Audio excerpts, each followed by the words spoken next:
നമ്മള് ഒരുപാട് നഴ്സുമാരെ നിലവിൽ നിങ്ങൾ അങ്ങോട്ട് എത്തിച്ചിട്ടുണ്ടാവും. ഒരു നഴ്സിനെ അല്ലെങ്കിൽ ഓസ്ട്രേലിയ എന്ന് പറയുന്ന കൺട്രി ഭയങ്കര വെൽക്കമിംഗ് ആയിട്ടുള്ള ഒരു കൺട്രി അല്ല, വളരെ ബുദ്ധിമുട്ടാണ് അങ്ങോട്ട് എത്തിപ്പെടുക എന്ന് പറയുന്നത്. അപ്പൊ നിങ്ങൾ നേരിടുന്ന ഏറ്റവും വലിയ പ്രശ്നം എന്താണ്? അതായത് ഇപ്പോൾ ക്വാളിഫിക്കേഷൻ്റെ കാര്യം പറയുകയാണെങ്കിൽ ഓരോ നഴ്സിനും ഓരോ ക്വാളിഫിക്കേഷൻ ആയിരിക്കാം, എക്സ്പീരിയൻസ് ആയിരിക്കാം. അതിൽ GNM നഴ്സസ് ഉണ്ടാവും, BSc നഴ്സസ് ഉണ്ടാവും. പിന്നെ അവിടുത്തെ ഓസ്ട്രേലിയയുടെ റിക്വയർമെൻ്റായിട്ട് മാച്ച് ചെയ്യണമെന്നുണ്ടെങ്കിൽ അവർക്ക് ഒരുപാട് എക്സാംസ്, ഇപ്പോൾ OBA പാത്വേ എന്ന് പറയും. അപ്പോൾ അതിൽ അവർ പല എക്സാംസ് ക്ലിയർ ചെയ്യണം, NCLEX, OSCE, പിന്നെ ലാംഗ്വേജ് റിക്വയർമെൻറ്റ്.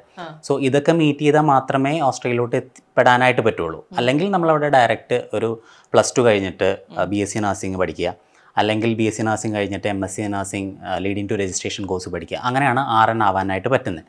സോ ഈ ഒരു പ്രിപ്പറേഷൻ അല്ലെങ്കിൽ ഈ ഒരു എഫേർട്ട് ഇടാൻ പറ്റുന്ന ആൾക്കാർക്ക് മാത്രമേ ഓസ്ട്രേലിയയിലോട്ട് എത്തിപ്പെടാനായിട്ട് പറ്റുള്ളൂ.